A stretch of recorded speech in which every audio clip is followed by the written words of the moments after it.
بسم اللہ الرحمن الرحیم۔ السلام علیکم ویورس، آج آپ کے لیے لائے ہیں امام ابو حنیفہ اور آپ سے حسد کرنے والے۔ چینل پر نئے آنے والوں سے درخواست ہے چینل کو سبسکرائب کر لیں۔ امام ابو حنیفہ سے حسد کرنے والوں نے منصوبہ بنایا کہ آپ کو کسی طرح زمانے میں بدنام کیا جائے۔ امام ابو حنیفہ اکثر آپ رات کو دیر تک فقہ کے مسائل پر غور و فکر کرتے رہتے اور پھر واپس اپنے گھر آتے۔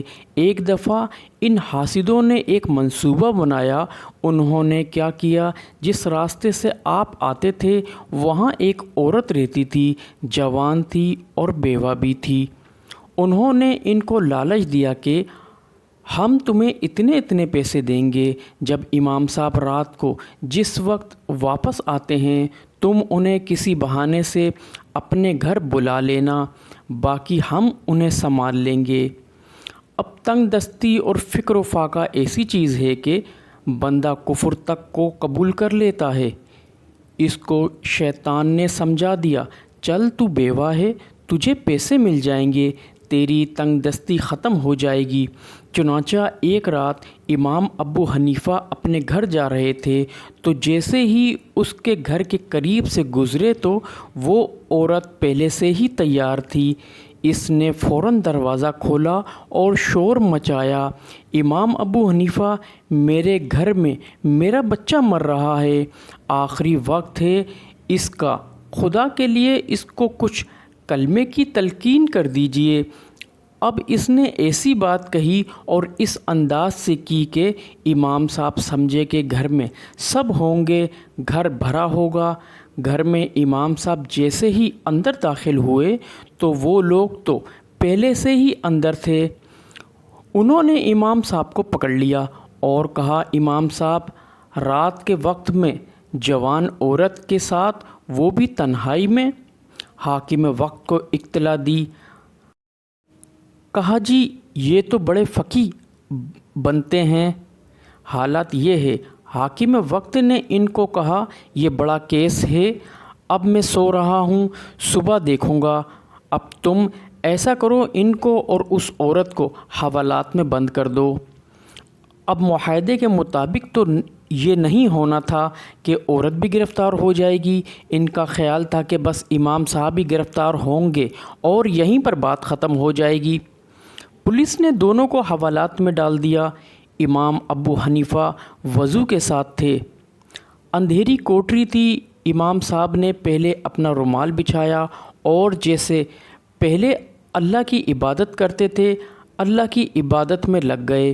جب گھنٹہ ایک گزرا، اس عورت کے دل میں احساس ہوا کہ یہ اتنا خوف خدا رکھنے والا بندہ ہے، باوضو تھا اب بھی نفل پڑھ رہا ہے۔ میں عورت ذات ہوں، جوان عمر ہوں، اندھیرا ہے، تنہائی ہے، اگر پہلے اس نے میرے ساتھ کوئی برائی نہیں کی اب تو کوئی رکاوٹ نہیں، لیکن میری طرف متوجہ ہونے کے بجائے یہ رب کی عبادت کر رہا ہے، میں کتنی بری ہوں۔ اس نے ایسے بندے پر تہمت لگایا۔ جب آپ نے سلام پھیرا، اس نے آپ سے ہاتھ جوڑ کر معافی مانگی کہ مجھے معاف کر دیں، مجھ سے بہت بڑی غلطی ہوئی ہے، اور اس نے ساری بات امام صاحب کو بتا دی۔ امام صاحب نے کہا، اچھا ہوا تم نے ساری بات بتا دی، اب تجویز تجھے میں دیتا ہوں، عمل تم کر لو۔ اس نے کہا، وہ کیا ہے؟ کہنے لگے، بی بی، یہ جو سامنے سپاہی کھڑا ہے ہمارا نگراں ہے اور اس وقت کوئی نہیں ہے، اس کو کہو میں عورت ذات ہوں اور گھر سے مجھے پولیس والے اس وقت پکڑ کر لے آئے ہیں کھڑے پاؤں، اور مجھے کچھ کام ہے، تم مجھے اپنے ساتھ گھر لے جاؤ اور ساتھ ہی لے آؤ، تم منت سماجت کرو گی، یہ تمہاری بات مان لے گا، مگر کرنا کیا ہے کہ تم اس کو ساتھ لے کر میرے گھر چلی جانا، اور کرنا یہ، میری بیوی کو جا کر صورتحال بتا دینا، اپنا برقع اس کو دے دینا اور وہ اس کے ساتھ آ جائے گی۔ اس عورت نے سپاہی کی منت سماجت کی کہ بھائی گھر میں کام ہے، وہ سپاہی مان گیا۔ وہ عورت گھر میں داخل ہوئی، امام صاحب کی اہلیہ کو ساری بات بتا دی تھی۔ ان کی اہلیہ امام صاحب کے پاس آ گئی۔ جب صبح ہوئی دربار میں مخالفین کا ہجوم تھا۔ مقدمہ پیش ہوا۔ بادشاہ نے کہا، امام ابو حنیفہ، تم تو اتنے متقی پرہیزگار سمجھے جاتے ہو اور تمہارا عمل ایسا ہے، تم تنہائی میں ایک غیر محرم کے ساتھ پکڑے گئے ہو۔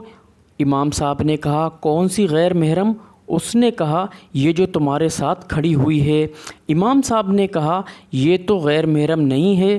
تو اس وقت آپ کے سسر موجود تھے۔ کہا، یہ میرے سسر کھڑے ہیں، ان کو کہو کہ پہچانے کون ہے۔ سسر نے کہا، یہ تو میری بیٹی ہے، میں نے خود اس سے نکاح کیا ہے۔ اور اس طرح اللہ رب العزت نے امام اعظم ابو حنیفہ کی عزت بچائی۔ ویورز، کیسا لگا قصہ؟ فیڈ بیک ضرور دیجیے گا، چینل کو سبسکرائب کیجیے گا۔ ملتے ہیں نیکسٹ ویڈیو میں۔ اللہ حافظ۔